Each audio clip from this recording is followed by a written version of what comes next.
Hi everyone, welcome to channel Simple Concepts. I am Rashmita and in this video we are going to talk about French in India कि French लोग कैसे India आए और उन्होंने क्या क्या strategies अपना के इंडिया के ऊपर रूल करने की कोशिश की. So before beginning with our lesson I must tell you there are four epic batches for full 1 year preparation for your UPSC CSC 2020 and 21 is going to start from 1st June, and these courses are available in both the languages, English as well as Hindi. You will get a full syllabus coverage of prelims as well as mains and a dedicated doubt clearing session. So you can join these courses for other subjects and you can get an extra 10% discount if you use this code SIMPLEYT.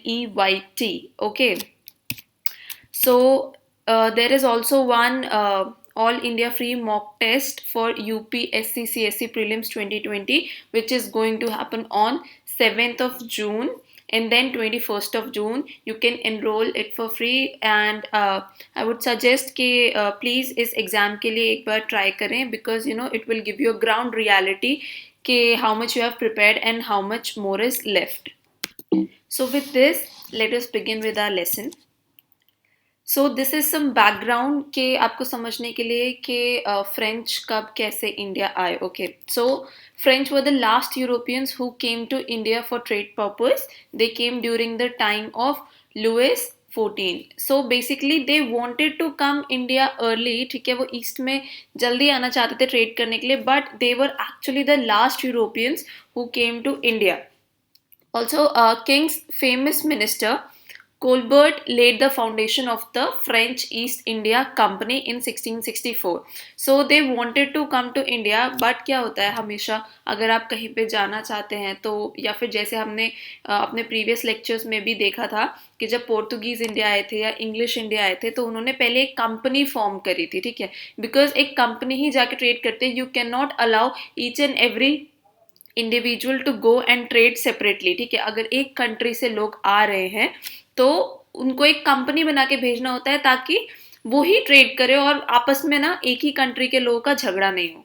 So French East India company उस company का नाम था जो सबसे पहले India I. उसका foundation ले किया था कोलबर्ट ने. Colbert was one of the famous ministers of Louis 14. And this company, French East India Company, was granted a 50-year of monopoly over French trade in India and Pacific Ocean. Okay, not only India but Indian Ocean and Pacific Ocean. ठीक है, जैसे colonies of Madagascar है या और भी बहुत सारी colonies थी जिनको रिवाइव करने के लिए किंग ने इस ईस्ट इंडिया कंपनी को बनाया था. ठीक है, और सबसे बड़ी बात है कि ये जो कंपनी थी फ्रेंच ईस्ट इंडिया कंपनी, इसमें king was very much interested. Okay, so what happened was कि इस कंपनी में जो शेयर्स थे वो 60% किंग के पास थे, जो मोनार्क थे फ्रेंच के उनके पास थे, because he was really interested in the trade. Because he had noticed कि कैसे कैसे पोर्तुगीज ने और इंग्लिश ने बहुत प्रॉफिट कमाया था, तो obviously any one would be interested. तो उन्होंने इसको बेसिकली अपनी मोनोपली रखा था. ठीक है, वो ही लोगों को इसमें जो डायरेक्टर्स होते थे इस कंपनी के उनको अपॉइंट करते थे और उन्हीं के हिसाब से बेसिकली किंग के हिसाब से ही ये कंपनी चलती थी. It was kind of a state owned company. ठीक है, इट वाज नॉट लाइक जैसे इंग्लिश का था कि that was a separate company, that was not a state owned company. So it was granted a 50-year monopoly over French trade in India and Pacific Oceans. So initially इस company को ये भी duties दी गई थी कि जो Madagascar की colonies हैं आप उनको भी रिवाइव करने की कोशिश कीजिए, और उसके लिए बहुत सारे कंसेशंस भी दिए गए थे, परपेचुइटीज दी गई थी, बहुत कुछ किया था गवर्नमेंट ने कि वो मैडागास्कर में जो कॉलोनीज हैं उनको भी रिवाइव कर सके. बहुत पैसा खर्च किया था, but they ultimately fail to revive those colonies.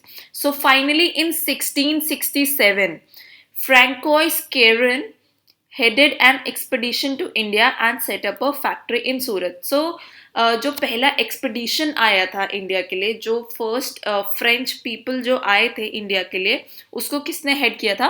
François Caron ने. So always remember this Caron and Colbert is very confusing. So Colbert was the person जिसने फ्रेंच ईस्ट इंडिया कंपनी का फाउंडेशन बनाया था, ठीक है, जिसने ये कंपनी बेसिकली बनाई थी, जो ओनर काइंड ऑफ थिंग, ठीक है, कि हमने एक कंपनी सेटअप की, जैसे सीईओ होता है. So he was kind of a CEO of this company, and the Francois Caron headed the first expedition to India. जिस शिप में वो आए थे, हर एक शिप का एक हेड होता है. So Francois Caron was the head of the expedition, first expedition to India.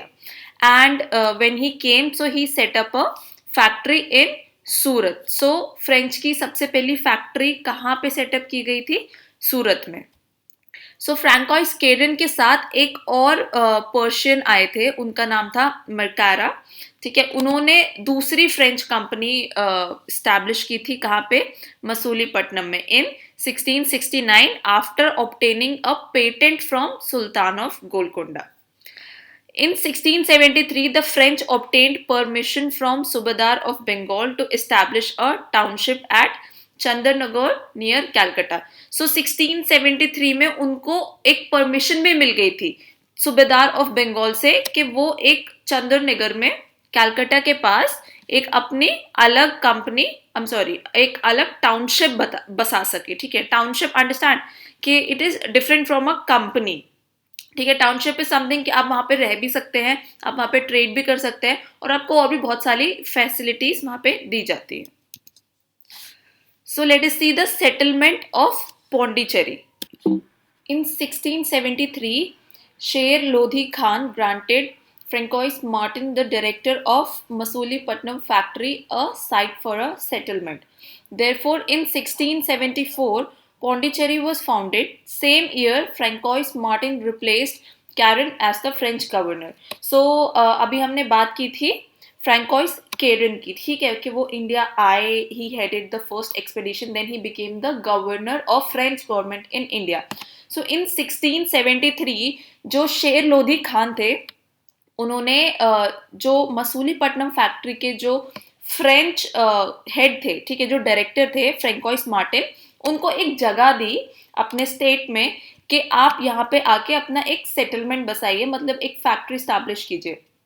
So therefore in 1674 in that area Pondicherry was founded, ठीक है. उस एरिया को नाम दिया गया पौंडीचेरी. वहां पे बेसिकली पूरा फ्रेंच गवर्नमेंट का एक तरीके से हेडक्वार्टर्स था, ठीक है. उनको एक सेटलमेंट की एक जगह मिल गई थी, so that they can settle there in India. हर किसी का, कोई आप कंट्री में जाते हैं, so you need a settlement, okay. Every company needs a settlement. हर किसी कंपनी का एक हेडक्वार्टर होता है जहां से वो अपना सारा ट्रेड मैनेज करती है. So this Pondicherry became the headquarter of French government.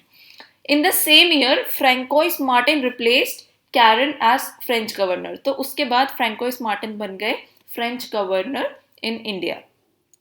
So Pondicherry in later years became the stronghold of French due to the efforts of Francois Martin. After making Pondicherry the settlement area for the French, जो Francois Martin थे, उन्होंने बहुत work किया था पौंडीचेरी को एक अच्छा state बनाने के लिए, ठीक है, उस पर एक स्ट्रॉन्ग होल्ड रखने के लिए फ्रेंच का. So in the later years Pondicherry became the strongest of territory of French in India.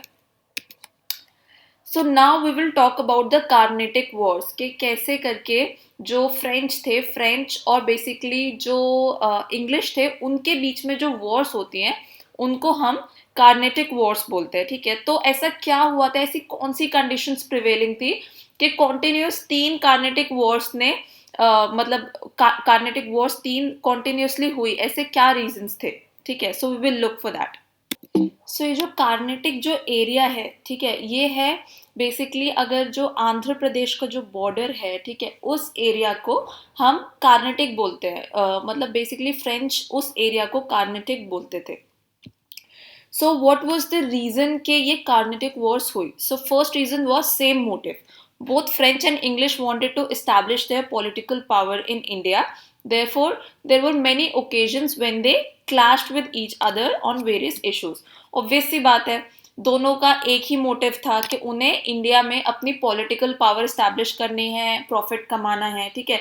तो ऐसा होता है ट्रेड के टाइम पे कि बहुत सारे ऐसे इश्यूज जनरेट होते हैं जिनकी वजह से दो कंपनीज में आपस में क्लैशेस होने लगते हैं। So same motive was one of the reason. Second was traditional rivalry. They had a history of rivalry which began with outbreak of Austrian War of Succession and ended with the conclusion of the 7 years of war. So basically they had a rivalry, ठीक है। Traditional rivalry as in India के बाहर, India में तो उनका rivalry हुआ था trade के और पॉलिटिकल पावर स्टैब्लिश करने की वजह से। So there was an outbreak of Austrian War of Succession, I'm sorry.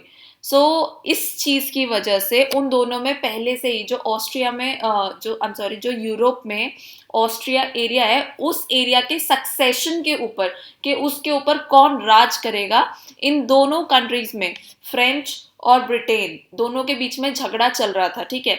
Which ended with the conclusion of the 7 years of war. So this was the history कि उनकी पहले से ही दुश्मनी चल रही थी out of India.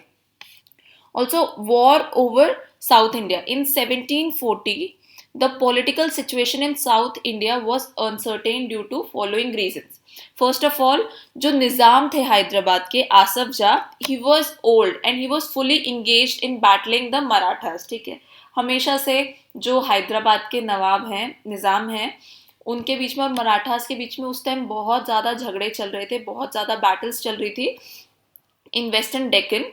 While his successors were imagining his death, और उनके जो सक्सेसर्स थे वो सिर्फ ये अनुमान लगा रहे थे कि ये कब मरेंगे, इस बैटल में मर जाएंगे, उस बैटल में मर जाएंगे। तो basically they were not working के कुछ वो अपनी पावर स्टैब्लिश कर सके इतने में, जब तक निज़ाम जो है मराठास के साथ झगड़ा कर रहे हैं, ठीक है। They were just imagining his death. Second reason was to the south of Hyderabad, the Coromandel coast was without any strong ruler. तो कोरोमंडल कोस्ट में कोई strong ruler नहीं था. Instead, there were leftovers of old Vijayanagar Empire in Mysore, Cochin and Travancore.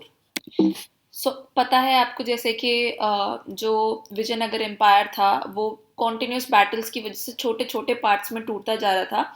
So at that time when French came to India, so that was कि जो old Vijayanagar empire था उसके सिर्फ कुछ कुछ पार्ट्स बचे थे in interior Mysore, Cochin and Travancore. उसमें जो उनके लेफ्ट ओवर जो रूलर्स थे, ठीक है, वो थोड़ा सा वहाँ पे एम्पायर को देख रहे थे. There was no strong ruler at that time. Decline of Hyderabad was the signal of end of Muslim expansion, and English got their plan ready for capturing it. On the other hand, Marathas who wanted to do the same. So जैसे ही जो हैदराबाद का decline था उसको माना जा रहा था कि अब मुस्लिम एक्सपेंशन जो है वो नहीं होगा साउथ इंडिया में, तो इंग्लिश वॉज रेडी. वो चील की निगाह रखे हुए थे कि जैसे ही निज़ाम की डेथ होगी वैसे ही वो हैदराबाद को कैप्चर कर लेंगे, क्योंकि कोई स्ट्रॉन्ग रूलर नहीं था उसके बाद हैदराबाद के लिए. सिमिलरली मराठास जो थे वो भी हैदराबाद को कैप्चर करने की फिराक में लगे हुए थे. So let us see what was the first Carnatic war. ठीक है, क्यों थी, क्या हुआ, कौन जीता, कौन हारा, what was the result, what was the significance. We will talk about all the three wars. So in first Carnatic War, this war was the extension of war going on between English and French in Europe caused by Austrian War of Succession. तो ये war सिर्फ इसलिए हुई थी because Europe में Austria के ऊपर उसके सक्सेशन के ऊपर जो झगड़ा चल रहा था सिर्फ उसका एक्सटेंशन था, जो इंडिया में भी ये दोनों पावर्स आपस में क्लैश कर गई. Barnett seized some French ships to provoke France. France retaliated by seizing Madras in 1746. So Barnett ने क्या किया, उन्होंने ये बेसिकली इंग्लिश थे, इन्होंने फ्रेंच लोगों को भड़काने के लिए, ठीक है, प्रोवोक करने के लिए कि हमसे झगड़ा करें, because you know there was some anger, some मतलब एनिमिटी बिटवीन देम, जो वहाँ पे ऑलरेडी यूरोप में वॉर चल रही थी, उसकी वजह से फ्रेंच शिप्स को सीज कर लिया. उसके बाद फ्रेंच ने रिटेलिएट किया by seizing Madras. At that time Madras was centre of trade centre of English, okay, in 1746 and thus the war began. So जब ये वॉर खत्म हुई तो इसका रिजल्ट क्या हुआ. So treaty of Aix la Chapelle was signed, bringing Austrian War of Succession to conclusion. So ये treaty sign हुई थी. इस ट्रीटी के साइन होने के बाद जो ऑस्ट्रियन वॉर ऑफ सक्सेशन चल रहा था वो कॉन्क्लूड कर लिया गया था, मतलब वो खत्म हो गया था. सो इस ट्रीटी के अंडर क्या हुआ था, Madras was handed over to English. ठीक है, मद्रास को उन्होंने इंग्लिश को वापस दे दिया कि आप इसे रख लो. And in return French got their territories back in North America. So basically जो नॉर्थ अमेरिका था उसमें जो फ्रेंच टेरिटरीज थी वो इंग्लिश ने फ्रेंच गवर्नमेंट को वापस कर दी इन ल्यू ऑफ मद्रास. ठीक है, तो फ्रेंच ने मद्रास इंग्लिश को वापस कर दिया और इंग्लिश ने जो नॉर्थ अमेरिका में फ्रेंच टेरिटरीज थी वो फ्रेंच गवर्नमेंट को वापस कर दी. This treaty ended the first Carnatic war in 1748. So what was the significance, इससे हमें क्या सीखने को मिलता है? Europeans learn that even a small discipline army could defeat the large Indian army. तो उन्होंने ये सीखा कि जो यूरोपियन आर्मी है चाहे वो छोटी ही हो, ठीक है, लेकिन वो एक बड़ी इंडियन आर्मी को हरा सकती है. Importance of naval forces was also realized during this war. इस वॉर में ये भी रियलाइज किया गया कि इंडिया के ऊपर अपना एक होल्ड रखने के लिए नेवल फोर्सेस कितना ज्यादा इंपॉर्टेंट रोल प्ले करती हैं. So they actually realise the power of naval forces by the end of this war. Now let us move on to Second Carnatic War.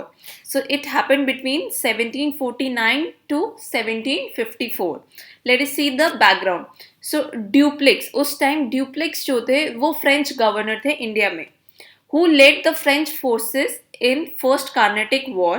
तो इन्होंने ही जो फर्स्ट कार्नेटिक वॉर में जितने भी फ्रेंच फ्लीट्स थी उनको हेड किया था. Sought to increase his power and French political influence in southern India by interfering in local disputes to defeat English. So what happened basically was जो Dupleix थे उन्होंने जो पावर्स थी, ठीक है, because of the first Carnatic war उसमें जो French ने जीत लिया था, ठीक है, उस वजह से ड्यूप्लेक्स का थोड़ा सा जो कॉन्फिडेंस था वो बढ़ गया था. तो उन्होंने क्या किया, he tried to increase his power and French political influence in South India by interfering in local disputes to defeat English. तो उन्होंने क्या किया, जो लोकल रूलर्स थे उनके डिस्प्यूट्स में इंटरफेयर करना शुरू किया, उनको भड़काना शुरू किया against English, okay, in order to gain power in South India. So the immediate cause के अचानक से ऐसा क्या हुआ था कि उस टाइम पे वॉर हुई, ठीक है. A series of events happened in the South India at that time. Let us see कि क्या क्या ऐसे events हुए तब. So after the death of Nizamul Mulk, Nasir Jung ascended the throne of Hyderabad, which was opposed by Muzaffar Jung.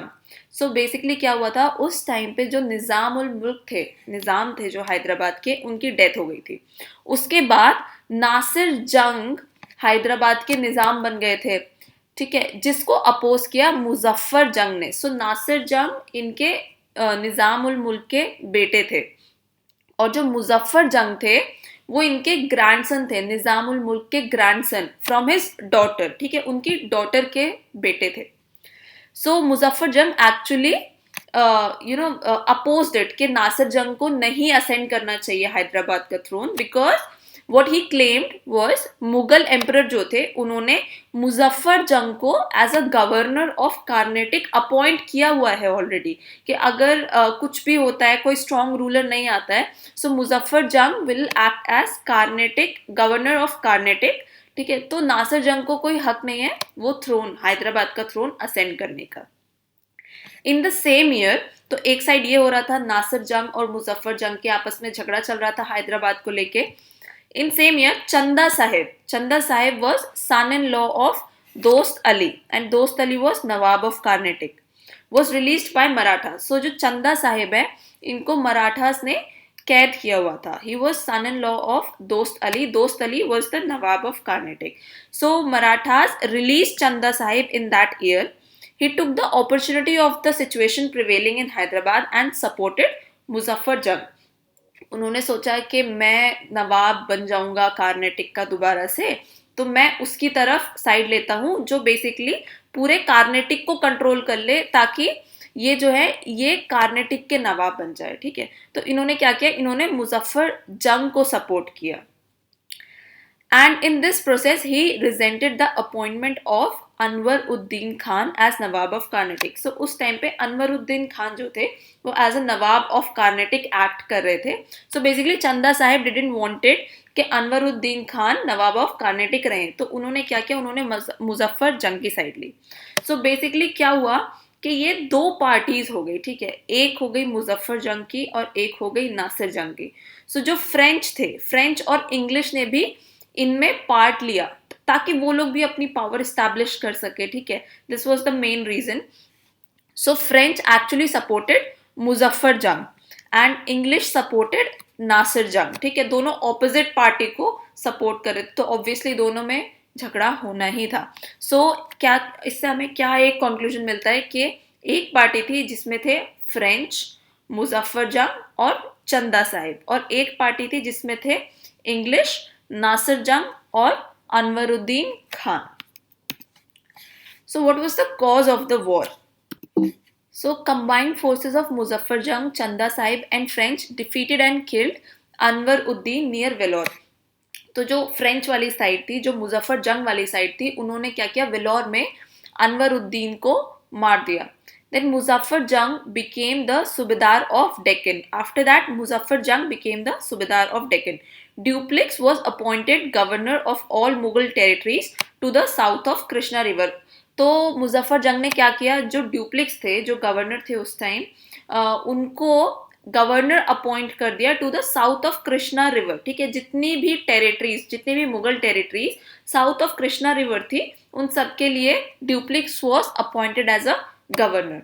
So what was the strategy that they adopted के दोबारा से कुछ ना इधर उधर से उनकी टेरिटरी ना हो. So a French army was station at Hyderabad to secure French interest there. तो उन्होंने क्या किया, अपनी आर्मी का एक पार्ट हैदराबाद में स्टैब्लिश कर दिया कि कोई और पावर आके या इंग्लिश आके हैदराबाद को कैप्चर ना कर सके. Territories near Pondicherry and Masulipatnam were ceded to French. जो टेरिटरीज थी पौंडीचेरी की और मसूलीपट्टनम की, उन्होंने मुजफ्फर जंग ने क्या किया, ये फ्रेंच को दे दी कि आप इसको देखो, जैसे भी करना है इसका. But the only mistake they did was that they failed to provide assistance to Mohammed Ali at Trichinopoly. तो त्रिचिनोपोली के जो मोहम्मद अली थे, बस वो उन्हीं से ही बातें करना भूल गए, उनको ही असिस्टेंस प्रोवाइड करना भूल गए, उनको ये सेटिस्फैक्शन दिलाना भूल गए कि हम आपको सपोर्ट करते हैं, ठीक है, हम आपको बेसिकली सेव करेंगे अगर कुछ भी इधर उधर होता है. तो ऑब्वियसली अगर ये त्रिनेचोपोली है और इसके चारों तरफ फ्रेंच हैं, ठीक है, या फिर मुजफ्फर जंग की सारी आर्मी है, तो इस एक टेरिटरी को भी तो उनको इंक्लूड करना चाहिए ना, वरना it will feel left alone. So it will be always insecure कि ये कभी भी आके मुझे मेरे तख्त से हटा के इसको कैप्चर कर लेंगे. सो रॉबर्ट क्लाइव जो थे उस time, he was the English agent at that time, ठीक है, he was actually the governor general of English. So उन्होंने क्या किया, उन्होंने इस मौके का फायदा उठाया and he actually put forward the proposal to a diversionary attack on the governor of Madras, Saunders. So what he did was he took the opportunity. वो गए मोहम्मद अली के पास Trichinopoly and he actually suggested him कि हम आपको attack से बचाएंगे अगर आपको फ्रेंच अटैक करते तो. and he was what he suggested was to raid on Arcot, capital of Carnatic, ठीक है. तो क्या होता है कि जैसे ही वो लोग कैपिटल ऑफ कार्नेटिक के ऊपर अटैक करते, तो जो फोर्सेस है, जो चंदा साहिब की जो फोर्सेस है, चंदा साहिब वापस जाते कार्नेटिक में, बिकॉज उनका तो मेन मोटो कार्नेटिक के ऊपर राज करने का ही था. तो अगर उनका कैपिटल ही चला जाता तो कैसे उसके ऊपर राज करते, ठीक है. तो उन्होंने यही सजेस्ट किया कि आप वहां पे अपनी फोर्स भेजो आर्कोट में, तो तुरंत चंदा साहिब वापस जाएंगे और त्रिचिनोपोली के ऊपर से जो एक थोड़ा सा प्रेशर है कि मतलब बहुत सारी फोर्सेस एक साथ जुड़ी हुई हैं, तो वो थोड़ा सा प्रेशर रिलीज होगा. सो उन्होंने ऐसे ही किया. As expected, चंदा Sahib rushed back to his capital but failed to get it back. So उन्होंने क्या किया, चंदा साहिब वापस गए जैसे कि उन्होंने सोचा था, but चंदा Sahib actually failed to get Arcot back from English. At that time, Mysore, Tanjore and the Maratha chief came to the aid of Trichinopoly and Clive. उस टाइम ये सारी फोर्सेस जो थी, मैसूर के राजा, तंजौर के राजा and Maratha chief actually supported Robert Clive and Trichinopoly कि आपके ऊपर अब कुछ भी होगा तो हम आपको प्रोटेक्ट करेंगे, ठीक है. सो बेसिकली अगेन दो फोर्सेस हो गई थी कि एक मैसूर, तंजौर, मराठा चीफ, त्रिचिनोपोली के जो राजा थे वो, and Robert Clive. So this was the English side or Muzaffar Jung, and this Chanda Sahib and the French army was on the opposite side. They were first relieved of the siege, but they were forced to surrender in 1752 when Muhammad Ali executed Chanda Sahib. British failed to interfere. So basically क्या हुआ, उस time पे तो English ने त्रिचिनोपोली को बचा लिया, लेकिन बाद में in 1752 they were actually force to surrender. उस टाइम पे उनको त्रिचिनोपोली को एक्चुअली सरेंडर करना पड़ा, बिकॉज उस टाइम क्या हुआ था, मोहम्मद अली ने चंदा साहिब को एग्जीक्यूट कर दिया था, और इस चीज में ब्रिटिश बीच में इंटरफेयर करने में फेल हो गए थे. सो इसका रिजल्ट क्या हुआ? So due to heavy losses in war, Dupleix was called back by French government and Godieu became the French Governor General of India in 1754. So ये जो वॉर थी, ये जो पूरी कार्नेटिक की वॉर हुई थी, इसमें जो ड्यूप्लेक्स की स्ट्रैटेजी थी वो वर्क नहीं करी. वो उन्होंने कुछ कुछ ऐसे लूप होल्स छोड़ दिए थे कि इंग्लिश ने उसका फायदा उठा लिया, और इस वॉर के ऊपर फ्रेंच गवर्नमेंट का बहुत ज्यादा पैसा खर्च हो गया था. So basically what happened was कि French government was angry and he called Dupleix back कि आप वापस आ जाओ, and he sent Godieu, and Godieu became the French Governor General of India in 1754. So Godieu adopted a policy of negotiations with English, and they both decided not to interfere in each other's matter. So Godieu ने क्या किया, उन्होंने diplomatically खेला, उन्होंने English के साथ negotiations किए, थोड़ी दोस्ती की कि ठीक है हम आपके काम में इंटरफेयर नहीं करेंगे, आप हमारे में मत इंटरफेयर करो, हम अपनी टेरिटरीज तक सीमित रहेंगे और आप अपनी टेरिटरीज तक सीमित रहो. तो बेसिकली उन्होंने ये सब नेगोशिएशंस किए, इस वजह से उन दोनों में उस टाइम पे झगड़ा नहीं हुआ. ठीक है. सो what was the implication of this war, कि इस वॉर से क्या हमें सीखने को मिलता है. So it became evident that Indian authority is no more necessary for Europeans to succeed. So इस वॉर से ये एविडेंट हो गया था कि एक्चुअली इंडियन जो यूरोपियंस हैं उनको इंडियन अथॉरिटी की जरूरत नहीं है इंडिया में ट्रेड करने के लिए या जीतने के लिए. एक्चुअली इंडियंस को यूरोपियंस की अब जरूरत पड़ने लगी थी, बिकॉज जब भी उनकी वॉर होती थी उनके पास एक स्ट्रॉन्ग आर्मी नहीं थी जितनी स्ट्रॉन्ग आर्मी इंग्लिश और फ्रेंच के पास थी. ठीक है, because they had a very disciplined army. तो बेसिकली इंडियंस को अब जरूरत पड़ने लग गई थी, इंडियन रूलर्स को जरूरत पड़ने लग गई थी यूरोपियंस की. So they became dependent on Europeans. So Europeans actually realise कि we don't need Indian authority, कि हमें क्यों राजाओं के पैर पकड़ने हैं या उनसे नेगोशिएशंस करने हैं. So they started establishing their power upon the rulers, कि वो थोड़ा सा अपर हैंड देने लगे थे उन रूलर्स के ऊपर after this war. So now let us see why did the Third Carnatic War happen. So the background was French and English were again face to face over Austria when Austria wanted to recover Sicilia. So this war also happened because जो चल रहा था already Austria के ऊपर war, उस चीज की वजह से. So Austria wanted to recover Silesia. ठीक है, उसके ऊपर इस कंटेंशन के ऊपर दोबारा से फ्रेंच और इंग्लिश के बीच में झगड़ा शुरू हो गया था. सो what was the cause of war in India, कि इंडिया में ऐसा क्या हुआ था कि बेसिकली इन दोनों के बीच में फिर से झगड़ा हो गया. So the French captured fort of Saint David which belong to English and also captured Vizianagaram. सो फ्रेंच ने क्या किया था, उन्होंने फोर्ट ऑफ सेंट डेविस जो कि इंग्लिश को बिलोंग करता था उसको कैप्चर कर लिया था. ठीक है, under Lali. So Lali was a leader, French leader, तो उनके अंडर उन्होंने इस फोर्ट को कैप्चर कर लिया था. And they also captured Vizianagaram. So after this English became offensive and inflicted many losses on French fleet. So उन्होंने क्या किया, वो बहुत ऑफेंसिव हो गए and they started the war and they inflicted many losses on French fleet, कि उन्होंने उनका बहुत ज़्यादा नुकसान कर दिया था बेसिकली.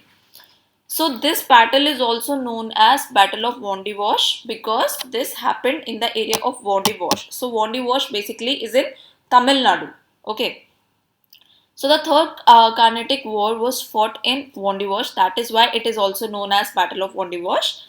English won. ठीक है, इस बैटल में इंग्लिश जीत गए थे. Arthur de Lally defended Pondicherry for 8 months before he surrendered. So मैंने बताया जैसे कि आपको कि यही वो Arthur de Lally was the person who actually captured this Vizianagaram.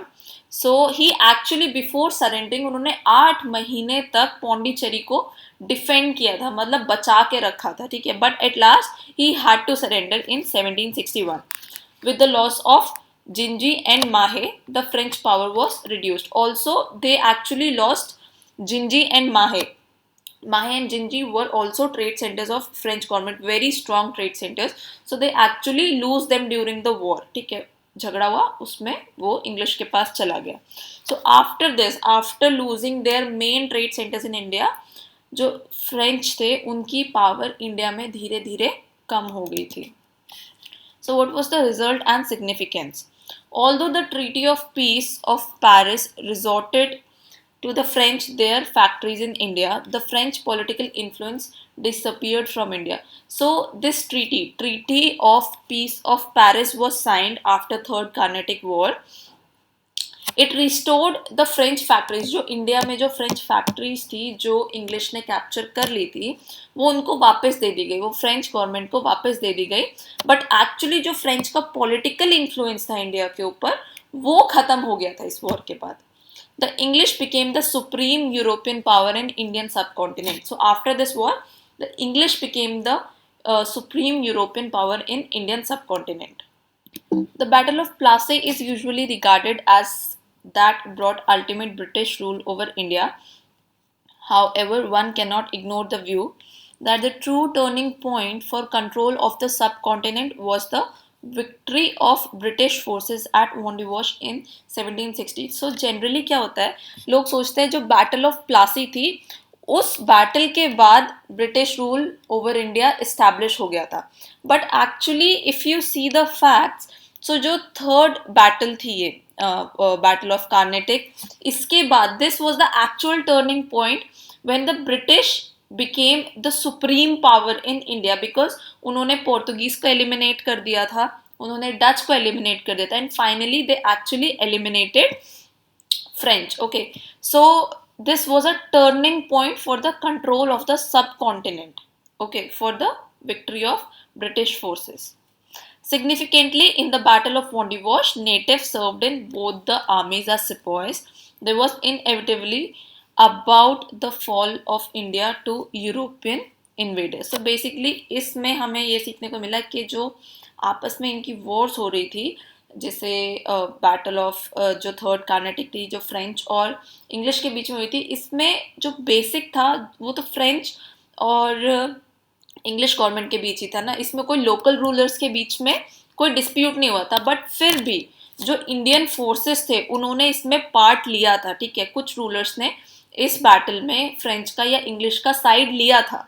ठीक है, सो व्हाट वाज एविडेंट वाज कि उनके आपस के झगड़े में भी इंडिया के लोग उनका साथ दे रहे थे. तो बेसिकली इट वाज एस्टैब्लिश कि वो अब डिपेंडेंट हो चुके हैं उन पे, वो जो बोलेंगे, जो यूरोपियंस बोलेंगे, अब वो इंडिया वालों को करना पड़ रहा था. So there was an inevitably fall of India to European invaders. So basically establish हो गया था कि जो एक राइज था, जो मतलब बेसिकली पावर था इंडिया का, वो अब यूरोपियन इन्वेडर्स के हाथ में आ चुका है. So now let us see the reasons for English victory over other European forces. कि व्हाई इट वाज कि इंग्लिश जो है उन्होंने बाकी सारी जो यूरोपियन पावर्स थी उनको एलिमिनेट कर दिया था इंडिया से. So the first reason was structure and nature of the company. So जो ईस्ट इंडिया कंपनी थी, जो ब्रिटिश ईस्ट इंडिया कंपनी थी, that was amalgamation of rival companies at home. So वो अमेलगमेशन थी, बेसिकली वो बहुत सारी जो राइवल कंपनीज थी ब्रिटेन की, उन्होंने मिलके एक कंपनी बनाई थी. एंड एक्चुअली जो उसके बोर्ड मेंबर्स होते थे they were elected annually by votes. So जो शेयर होल्डर्स थे वही आपस में वोट दे के बोर्ड मेंबर्स को सेलेक्ट करते थे. Its shareholders took proper interest in company as they could also sell the stakes of the company. So it was allowed कि आप shares जो है वो sale कर सकते हो, खरीद सकते हो आपस में. ठीक है, so that's why the shareholders took more interest कि जितना कंपनी डेवलप करेगी उतने ज़्यादा शेयर के प्राइजेस बढ़ेंगे और वो उतने ही ज़्यादा रेट पे उसको बेच पाएंगे. So actually the share holders were taking interest कि कंपनी क्या कर रही है, कैसे अच्छे से काम कर सकती है. Whereas if you will see the French company, उसमें 60% जो शेयर्स थे वो मोनार्क के ही थे. Directors were also nominated by monarch, तो उसमें जो ओवरऑल कंट्रोल था वो स्टेट का था. ठीक है, also shareholders took very less interest as government used to pay them the guaranteed dividend.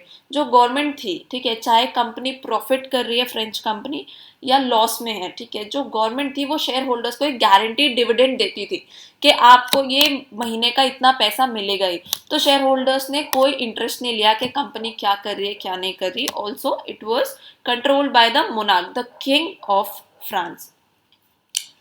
Second reason was naval superiority. The Royal Navy of Britain was not only the largest but it was also most advanced of its time. So जो Royal Navy थी Britain की, it was very much advanced in comparison to other European forces like Portuguese or French, ठीक है. So they were actually able to defeat Portuguese and French forces due to strong and fast movement. The third reason was industrial revolution. तो Britain में जो England है, England में जो industrial revolution था वो बहुत जल्दी आ गया था. It was in early 18th century. So basically जो इन्वेंशंस थे, inventions of machines like steam engine and spinning machine, वो सब जब हुआ तो production was increase and because of the increase production they could trade more. So basically उनका trade ज़्यादा चलने लगा था इंग्लिश का. And if you will see France और पोर्तुगीज, तो वहाँ पे बहुत लेट इंडस्ट्रियल रेवोल्यूशन स्टार्ट हुआ था in comparison to Britain. Also, one of the reasons why English won over any other European power was its military skills. So the British soldiers were disciplined lot and well trained. So they were well trained. British commanders were also very strategistic. ठीक है, they used to try every new tactics, every new warfare which they could come across.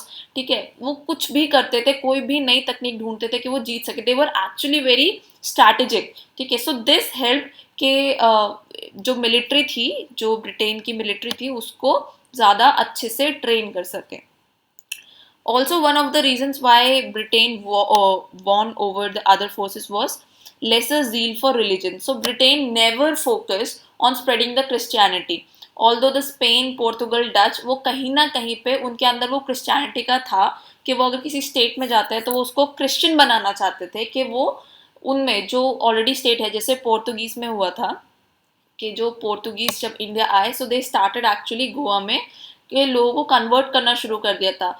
One of the reasons why they wanted this कि वो लोग जो है वो अगर Christian बन जाएंगे सो दे वोंट अपोज देम. ठीक है, एक ही रिलीजन के जब लोग होते हैं तो आप आपस में ज़्यादा अपोज नहीं करते, यू फील लाइक कि ठीक है we are from the same community. So basically this was their mentality.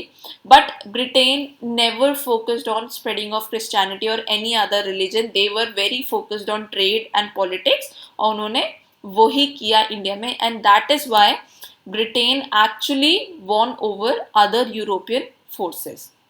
So by this we came to an end of the French in India. ठीक है, from next video onward we will try and learn कि कैसे क्या situation से उस time India में जब English ने इंडिया को कॉन्कर करना शुरू किया था. बेसिकली जब इंडिया के ऊपर उन्होंने अपनी पॉलिटिकल पावर, ट्रेड तो वो पहले से कर रहे थे, लेकिन वो कौन सा टाइम था और इंडिया में ऐसे कौन से कंडीशंस प्रेवलेंट थे जब वो अपना स्टैब्लिश कर सकते थे उसके ऊपर पावर. ठीक है, also if you need the PDF of these lectures so you can join our Telegram group. उसका जो डिस्क्रिप्शन है वो उसका जो लिंक है वो डिस्क्रिप्शन बॉक्स में दिया है. So you can click on that and join our Telegram group, and I will see you all in our next video. So till then, take care and bye bye.